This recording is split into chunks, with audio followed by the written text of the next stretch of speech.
പിതാവിന്റെയും പുത്രന്റെയും പരിശുദ്ധാത്മാവിന്റെയും നാമത്തിൽ ആമേൻ. പ്രിയപ്പെട്ടവർ, ഇന്നും ഏപ്രിൽ 1 തീയതി ബുധനാഴ്ച. അമ്മേ പരിശുദ്ധ അമ്മേ, അമ്മേ പരിശുദ്ധമേ, ദൈവമാതാവേ, കൃപാസനത്തിലൂടെ ഞങ്ങൾക്കും ഞങ്ങളുടെ ദേശത്തിനും അമ്മ മധ്യസ്ഥം തേടി തന്ന എല്ലാ അനുഗ്രഹങ്ങൾക്കും കൃപകൾക്കും ഞങ്ങളിപ്പോൾ ഹൃദയം നിറഞ്ഞ നന്ദി പറയുന്നു.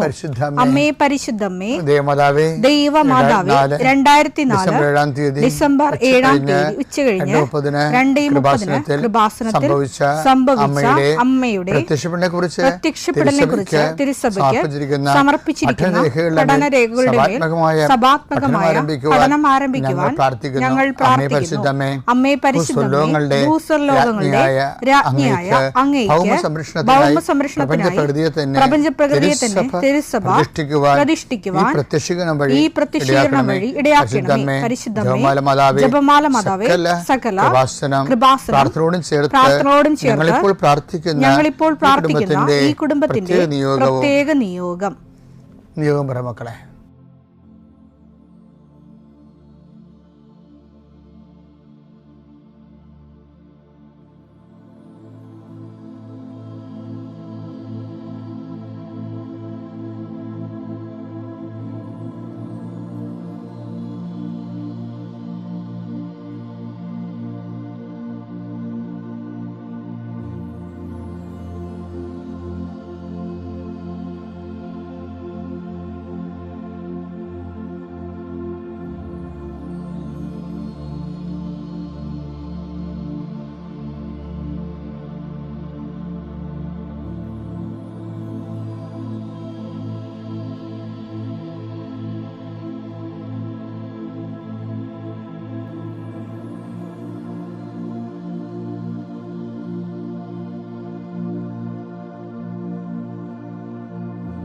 അമ്മയുടെ പ്രത്യക്ഷീകരണത്തിന്റെ ഈ അനുഗ്രഹവേളയിൽ ഞങ്ങൾക്ക് സാധിച്ചു തരുവാൻ കനിയണമേ.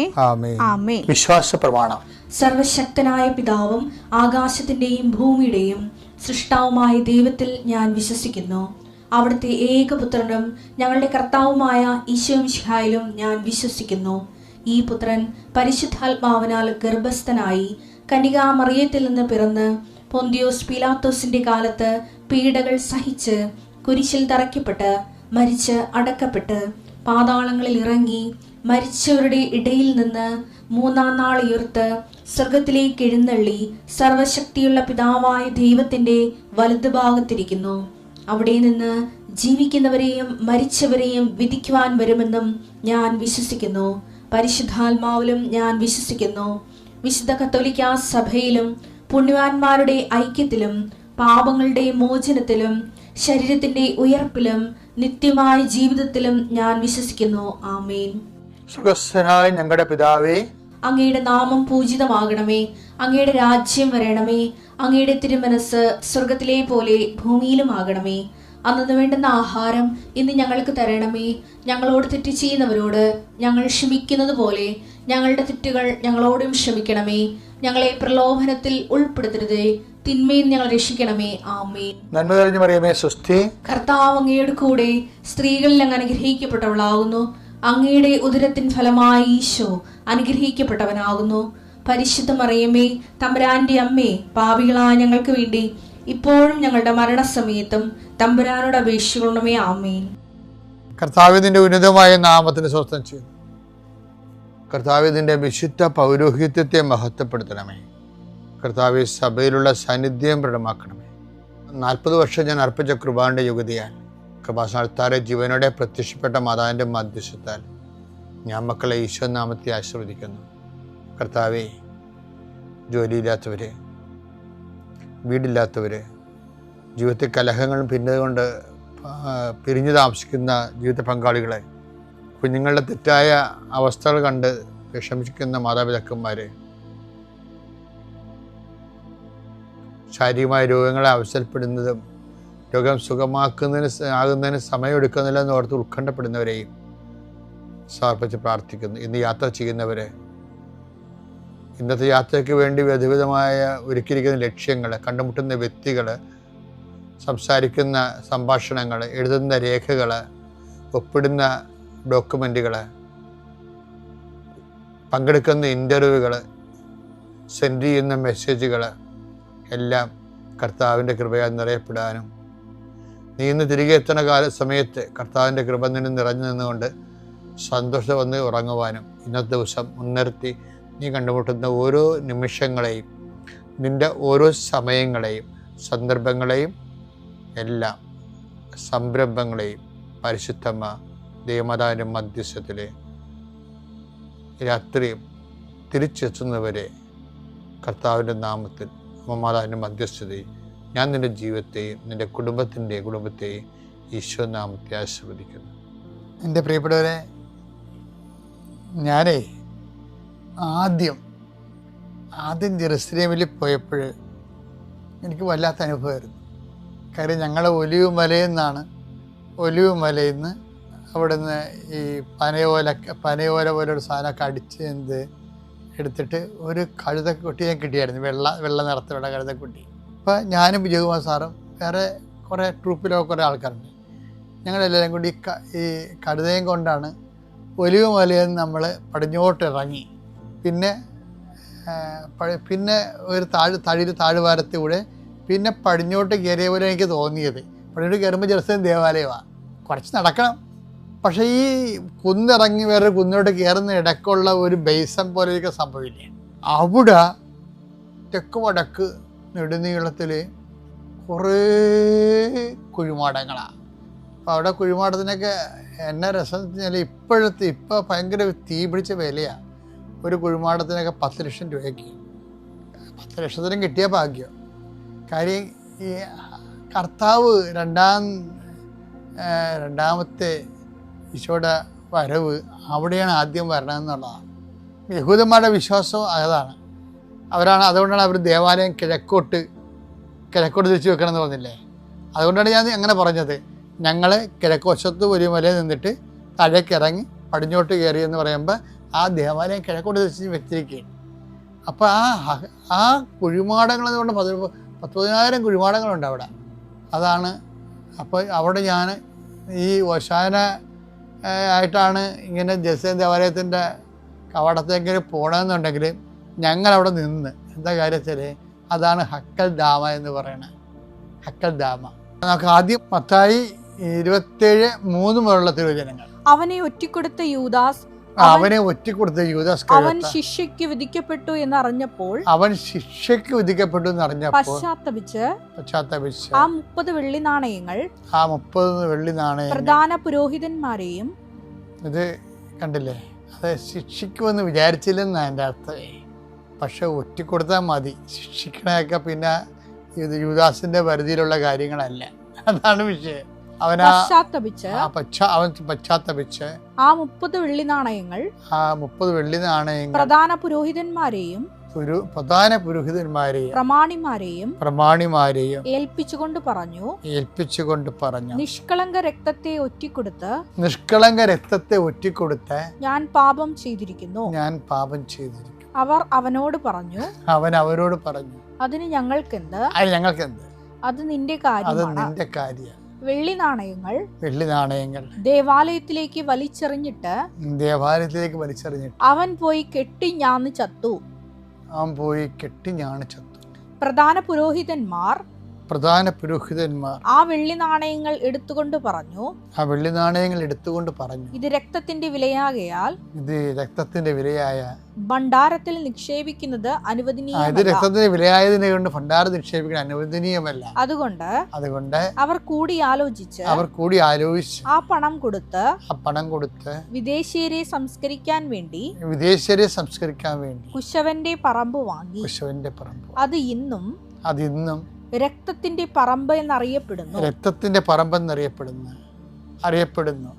അതാണ്. ആ പറമ്പിലാണ് ഈ കുഴിമാടങ്ങൾ കണ്ടു എന്ന് പറഞ്ഞില്ലേ. അതിനെക്കുറിച്ച് നടപടി പുസ്തകം പിന്നെയും വിശദീകരിക്കുന്നുണ്ട്. അതൊക്കെ പിന്നെ കാണാം. പക്ഷേ ഇവിടുത്തെ ഒരു പ്രധാനപ്പെട്ട ഒരു വചനമുണ്ട്. ഇത് എന്നെ വല്ലാതെ സ്വാധീനിച്ചൊരു വചനമാണ്. എന്ന് വെച്ച് കഴിഞ്ഞാൽ എന്താണ്, ഈ അന്നാസും കയ്യഫസും കൂടി യൂദാസ് എറിഞ്ഞു കളഞ്ഞ നാണയം എടുത്തിട്ട്, അത് വെള്ളി നാണയങ്ങളാണ്, എടുത്തിട്ട് അവർ എന്താ ചെയ്യണത്? ഇത് രക്തത്തിൻ്റെ വിലയാണെന്ന് പറഞ്ഞു.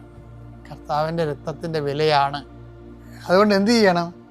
ഇത് കൊടുത്ത് വിദേശീയരെ സംസ്കരിക്കാൻ വേണ്ടി ഒരു പറമ്പ് വാങ്ങാം. അപ്പോൾ അതിൽ ഒത്തിരി കാര്യങ്ങളുണ്ട്. ശരിക്കും പറഞ്ഞാൽ വിദേശം എന്ന് പറഞ്ഞാൽ എന്താണ്? വിജാതി യഹൂദന്മാരല്ലാത്ത ആൾക്കാർ.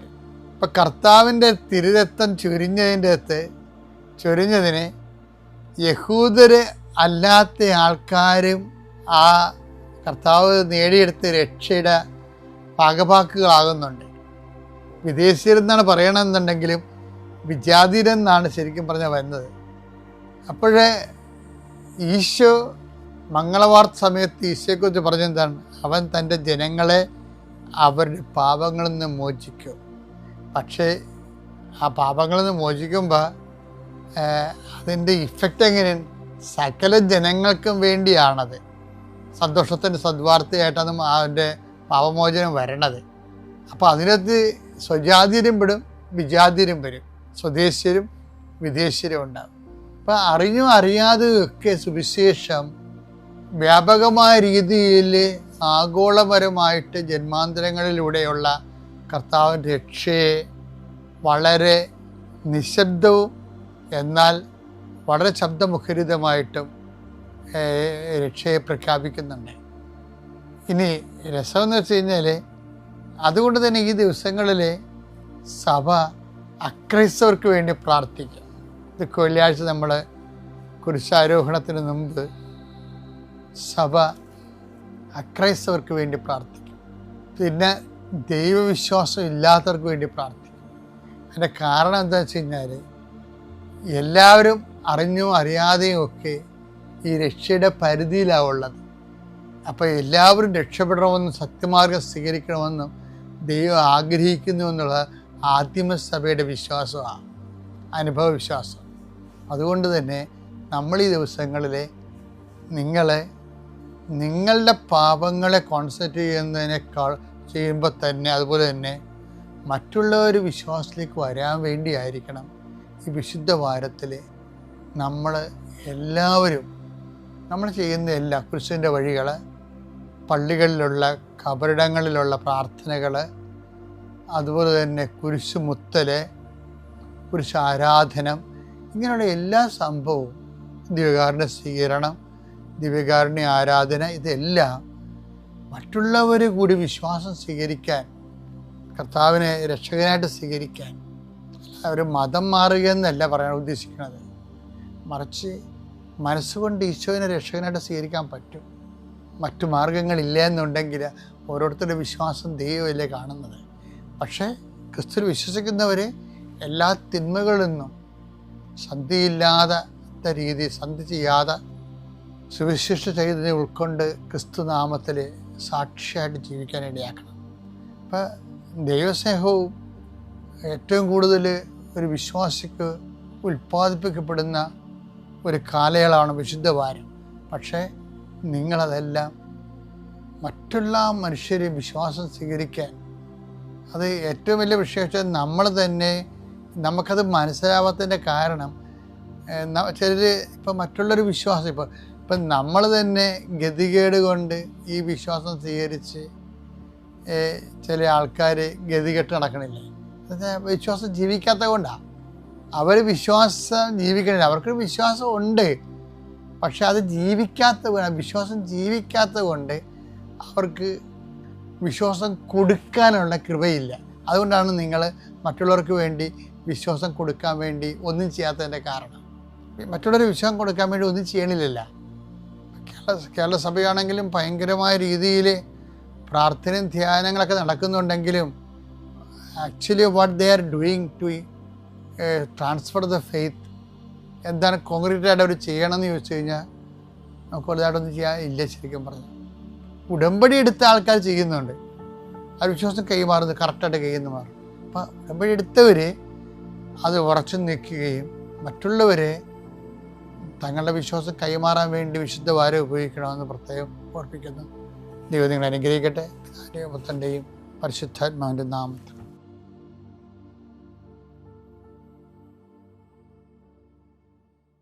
അത്യപൂർവ ദൈവാനുഭവങ്ങൾ ഇനി നിങ്ങൾക്കും സ്വന്തം. ചാനൽ ഇതുവരെ സബ്സ്ക്രൈബ് ചെയ്തിട്ടില്ലെങ്കിൽ ഇപ്പോൾ തന്നെ സബ്സ്ക്രൈബ് ചെയ്യുക. ഈ വീഡിയോ ഇപ്പോൾ തന്നെ നിങ്ങളുടെ സുഹൃത്തുക്കൾക്ക് ഷെയർ ചെയ്തുകൊണ്ട് കർത്താവിൻ്റെ പ്രേക്ഷിതരാകുക.